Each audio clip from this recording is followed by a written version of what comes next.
kubera urukundo abagabo bakunda abagore niwanyu barebye hirya yagucakira. Hari icyo nagiraga nongere kuri ibi bintu by'amagroupe n'amafoto kuri WhatsApp.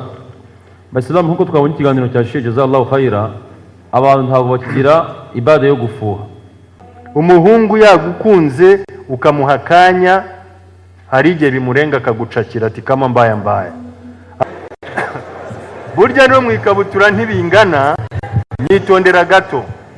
Kandi ukuntu Imana yaremye umukobwa, yaramuremye ishyiraho siri yuko azabera umugabo wese uzamushaka. Noneho rero wowe igihe wakundanaga wa mukope wawe muri kopinaje yari afite igihimba kingana santimetero 60, cyarabanje kirakubabaza kirakubangamira, ariko muziko mbivuga mu Kinyarwanda, igihe kiragera urakimenyera, sawa? Kire yawe rero ni 60.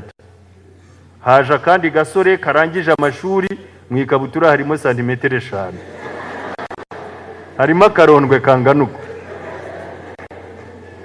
Haraje abonye igikobwa cy'igisore cyiza, mashallah, aragikunze gisa neza, ararongoye, ahacaga imvubu agiye kuhacisha akarondwe. Uru rugo ruzabaho? Nihagira umbwira ko kwanza umugabo azateraho ka karondwe ke avuga ati subhanallah. Yumva atagashyiraho akwashyiraho, akumva yashyiraho ahubwo ikirenge. Hanyuma n'umugore nawe uryamyeho ategereje kumva umugabo. Afite umugabo se? Ngaho utekereza ahantu hacaga 60 ushyizemo 5. Banzu ndebere isura z'aba bantu. Umugabo ahita agira ati sibundi ko ari ukwikoza ubusa, nko kujya mu gihugu ukagira uri wese uragira uti. N'umugore nawe ati wakabona mu ipantaro yagira. Hari abagore kabisa banga kuryamana n'abagabo bakamubwira ati ntukajye untera ibibazo kandi utabikemura. Uzi ikiba kigiye kubitera? Nigeze kujyana n'umushehe ku bantu bari bagize urubanza, ni mu ntara y'Amajyepfo, wenda nimavuga ntimuhazi, cyangwa niba hari n'uhazi yihangana. Noneho twunga umugore n'umugabo kuva mu gitondo, bibaye saa 11:15, umugore ashaka gutandukana, turamwangira pe. Umugore usa guteze, icyuki cya ajabu.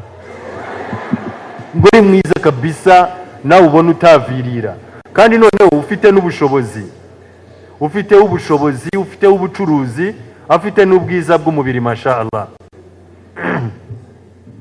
Noneho bibaye saa 11:15, umugore arambwira ati shehe, mbabarira aba bantu bose basohoke nkubwira ikibazo cyanjye n'uyu mugabo. Abantu barasohoka. Umugore arambwira ati rero giye abantu barambwiye ngo ubusilamu, imani, gushaka shehe, gushaka mwarimu. Uwo mugabo yari na shehe. Ati arambwira ati nukuri jewe nabyaranye n'undi muntu, atari ko uwo muntu ntiyari asanzwe.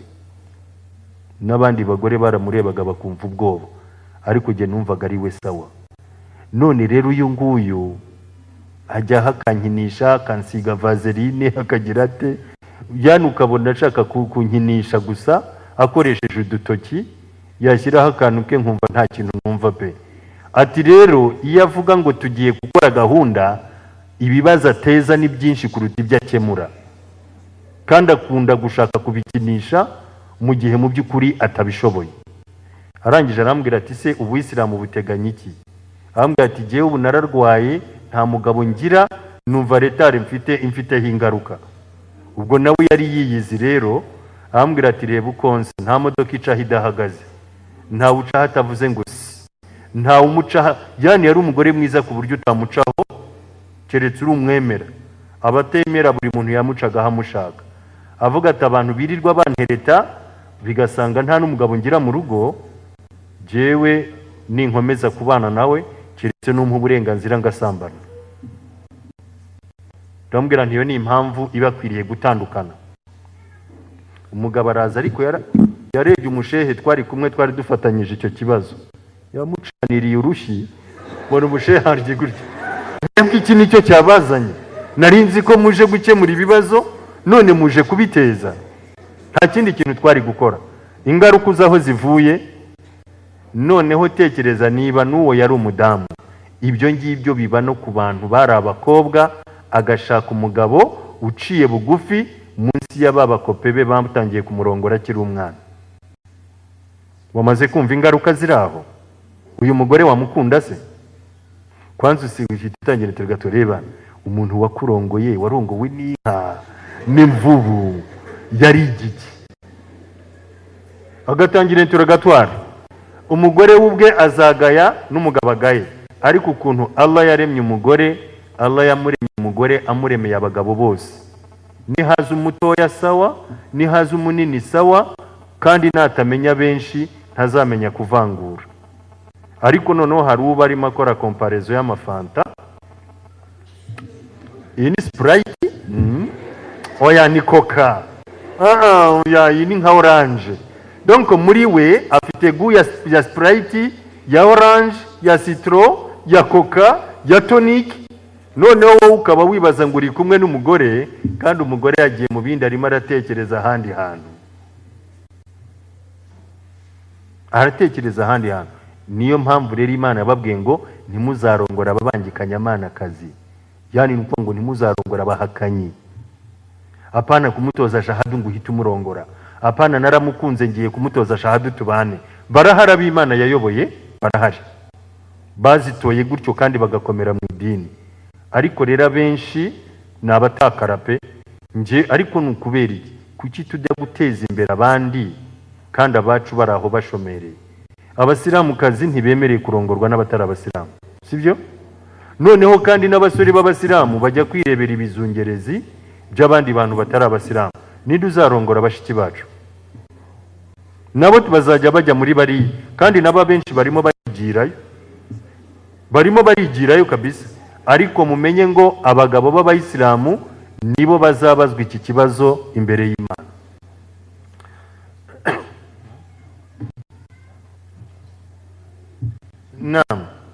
Nkuko rero twari tubivuze dushobora gukomozaho gato mu kurambagiza kirazira gushaka umuntu utari umusilamu. Icyo cyumvikanye. Hanyuma hakaba hari n'indi aya ibuza umuntu gushaka umugore ufite umugabo we.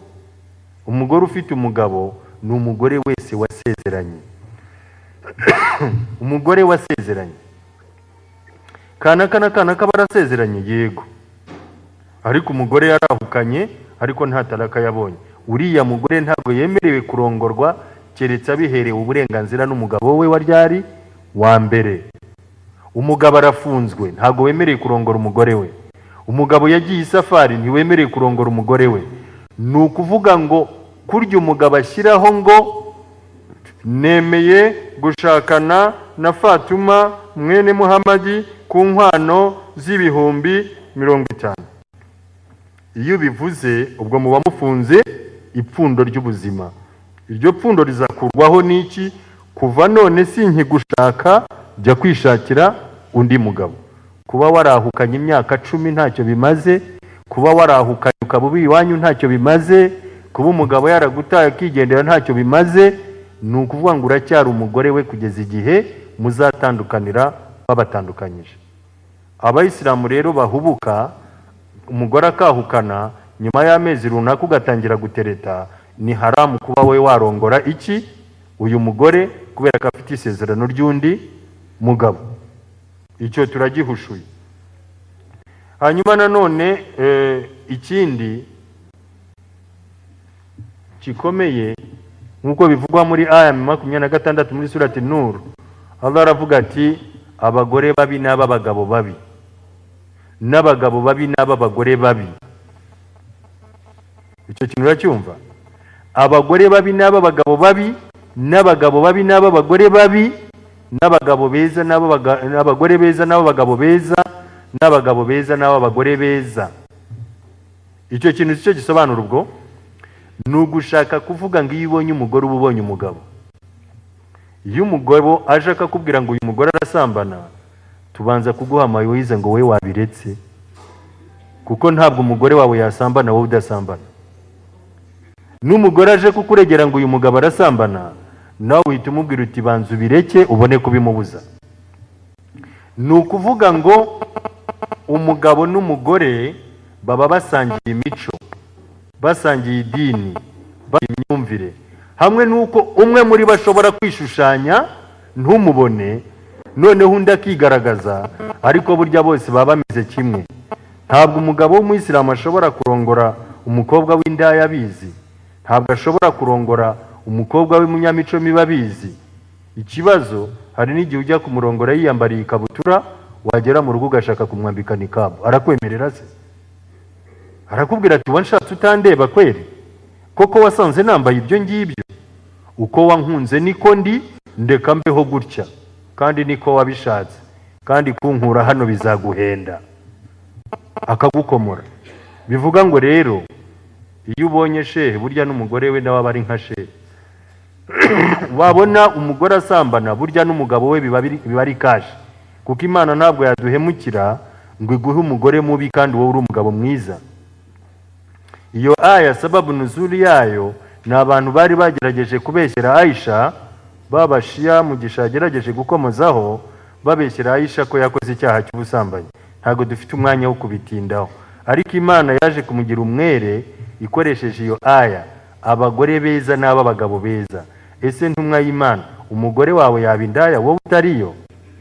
Ese umugore wawe yaba nabi wowe yaba umusinzi wowe utariwe? Niba unaca inyuma umugabo wawe, burya uraraye ntiwiriwe, muzatandukana. Niba umuca inyuma urugo rugakomeza, burya nawe aguca inyuma. Niba nawe aguca inyuma urugo rugakomeza, iyo umwe mu bashakanye atatiye igihango, ruhita rwisenya no ku buryo atazi.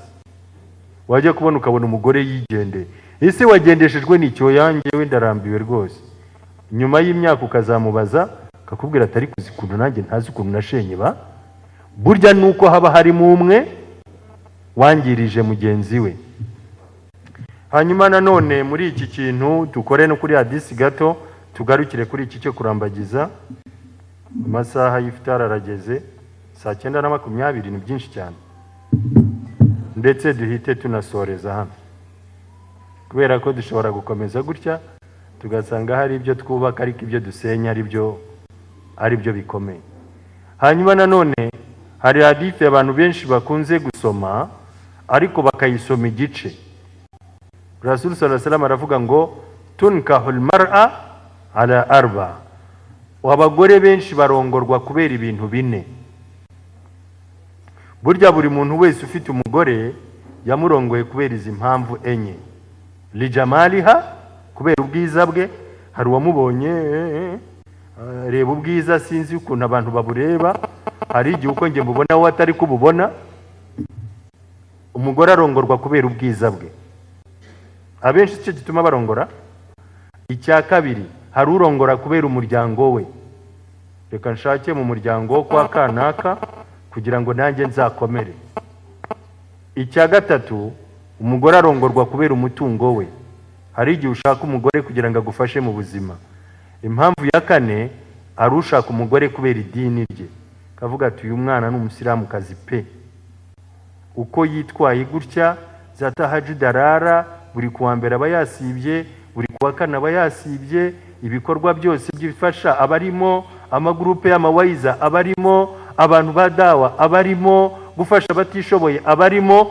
Agahita avuga ati uyu mwana ni umunyedini, burya Allah amumpaye yamfasha mu buzima. Ariko hadisi yararangije iravuga ngo fadfar bidhati din, uzahitemo umunyedini kazi, niwe uzakubera igisubizo cy'ibibazo byawe. Iyindi hadisi ikavuga ngo umuntu ushaka umugore kubera ubwiza bwe azahura n'ingaruka mbi, kubera yuko yashingiye ku marangamutima, ntabwo yashingiye ku myumvire. Uwashatse umutungo, Imana izamuhanisha kuwubura. N'uwashatse umuryango, Imana izamuhanisha gushaka mu miryango igusuzugura. Wari wabona kwa sobukwe bakubwira ngo uzajya ujya kwasa inkwi? Baba bagiye kugira abashyitsi bati we uzajya ujye kuvoma, ubwire umugabo wawe azajye kuvoma, dufite abashyitsi. yani kwa sobukwe bakagusuzugura.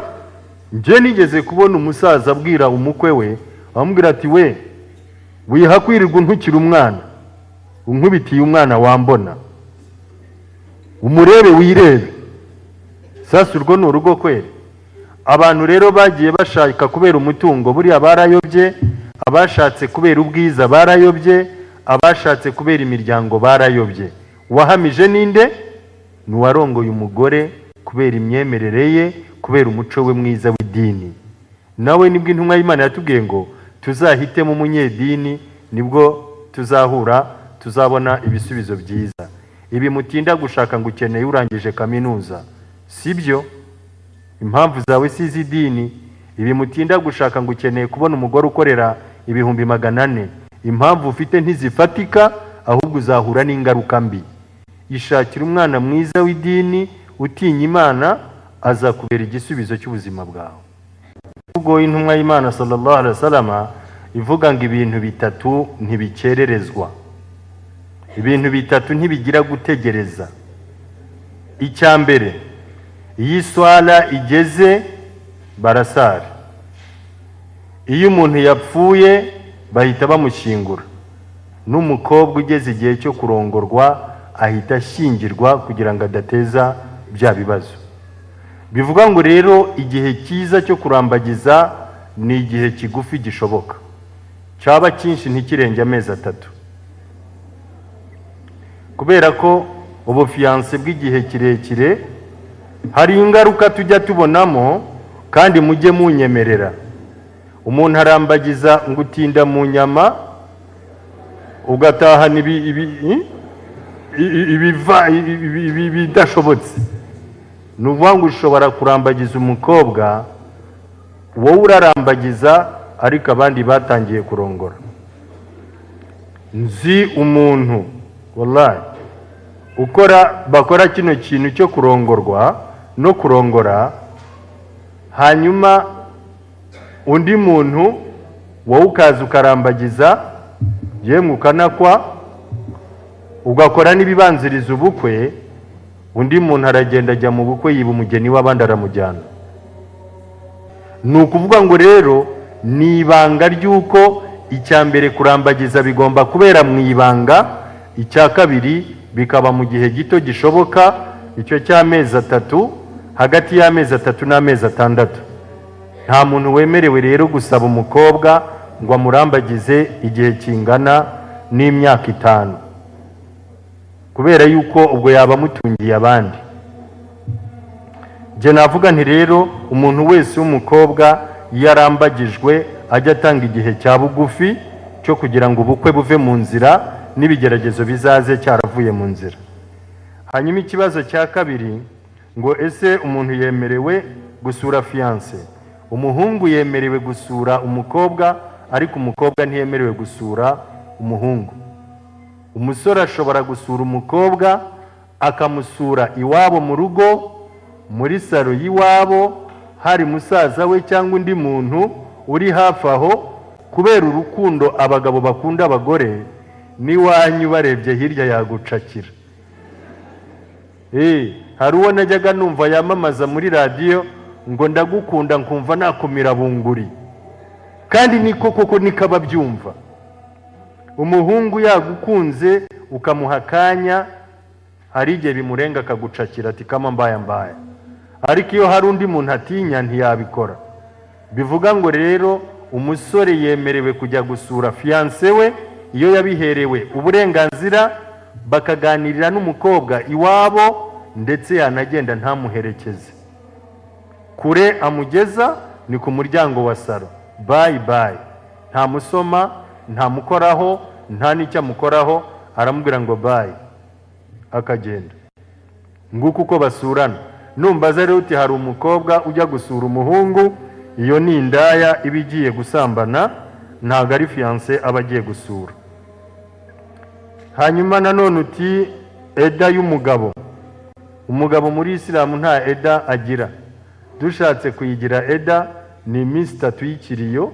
Ikiriyo cyarangira ashobora gushaka umufasha gutunganya urugo n'umufasha kurera abana nyakwigendera yasize. Umugore niwe ugira eda y'amezi 4 n'iminsi 10, ariko umugabo nta eda yagenewe. Nyuma y'ukwezi yarongora, nyuma y'abiri yarongora, na nyuma y'iminsi runaka iyo yishoboye yakwishumbusha. Hanyuma ikindi kibazo ngo ni ryari umugore yemerewe gukora. Ntabwo Islamu yateganyije ko umugore akorera urugo, ahubwo Imana subhanahu wa ta'ala yategetse abagore gutuza mu ngo zabo. Allah yabwiye abagore b'intumwa y'Imana ati waqarna fi buyutikunna wala tabarrajna tabarruj al-jahiliyyati al-ula. Iyo ni aya ngira ngo 32 muri surati Ahzab, ivuga ngo mwebwe mwabagore mwe nimutuze mwicare mu ngo zanyu kandi ntimukirirwe munyanyagiye mu mihanda nk'uko byakorwaga n'abagore bo muri jahiliya. Islamu rero ntabwo iteganya ko umugore ufite umugabo akora akazi, ahubwo umugore ukora n'ukora ku bw'amaburakindi ni umupfakazi, ni umugore urera imfubyi, ni umuntu ufite ibibazo, cyangwa ni n'umugore wibana mu by'ukuri wirwanaho. Ariko umugore ufite umugabo aratuza akaba umukozi w'urugo mu rugo, umugabo akaba umukozi w'urugo hanze y'urugo. Hari icyo shehe yaravuzeho ku bijyanye na eda y'umugabo. Hari hali ebyiri bamenye berekanye yuko umugabo atahita arongora nk'uko shehe yarabyerekanye. Hali ya mbere ni ko wenda masalan umugabo yarafite abagore 4 akirukana umugore wa kangahe wa 4, yani akirukana umwe.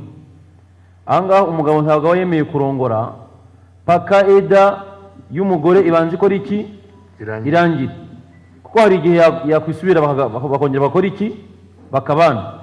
Iyo bitari byaba burundu ngo batandukane burundu, ntabwo umugabo aba yemerewe kurongora paka batandukane burundu. Cyangwa se umugabo yarafite umukobwa ashaka kurongora murumuna we, nanga ntabwo byemewe kuba yarongora uriya murumuna we paka uriya mukuru we banze batandukane burundu. Sinabiri kumvikana, kubera ko mu gihe batari batandukana burundu haba hari ugukeka yuko yagaruka kongera akaba umugore we. Sinabiri kumvikana ngaha. Niyo umuntu agomba kwitonda paka edaye ibanze irangira batandukane burundu. Icyo nagiraga nongera ku kibazo bamubajije bijyanye n'umugabo. Yaravuze gupfusha. Umugabo yapfushije umugore, none umugabo yamara igihe kingana iki ngo ashake undi mugore? Hari igihe cyagenwe. Niyo mpamvu nawe mubwiye nta gihe nzi cyagenwe, keretse kubitaraka, keretse kuba talaka. Ariko gupfusha bwo nta gihe gihari. Hanyuma hari iki kintu nayo ni indwara y'iterambere, izi za WhatsApp, za Facebook, za Twitter, za biki na biki. Iki ni ikibazo. Ni ukuvuga ngo ngewe telefone umugore wanjye afite ni nge wayiguze, ndanayigenzura buri munsi nkayireba. We ibi ni ibiki? Niko uyu muntu utelefona ninde ko ntamuzi? Iyi nimero ntabwo nyizi. Nta nubwo umugore wanjye yazana telefoni mu rugo nge ntaguze, simbizi ko yabitinyuka. Ni ukuvuga ngo ni ngewe uyigura, kandi niba nyigura ni nanjye uyigenzura. Niba rero hari abagabo mu by'ukuri biryamira, umugore akarara kuri chat n'abandi bagabo, ibyo ari byo byose umugore aba ari mu makosa. Ariko n'uyu mugabo nawe ni ntibindeba, kuko umugabo ashinzwe umugore we. Wanyumvisha ute ko umugore wanjye keretse tutiriranwa, keretse iyo telefoni ntayibona? Ariko hari abandi bagore b'inkazi abuze umugabo we gukora kuri telefoni, akamubwira ati jewe uzankorere kuri telefoni uzambona. Hari uwo nzi wayimujugunyiye, umugabo yaraje arayireba, umugore abonye ko umugabo yayibonye, umugore akuramo simukadi ye ahereza umugabo telefoni. Mu kandi kanya yaje azane Galaxy 4, aramubwira ati iyi telefoni uyicukeho nk'uko wacutse ku ibere rya nyoko, uzongera kunkorera kuri telefoni uzambona.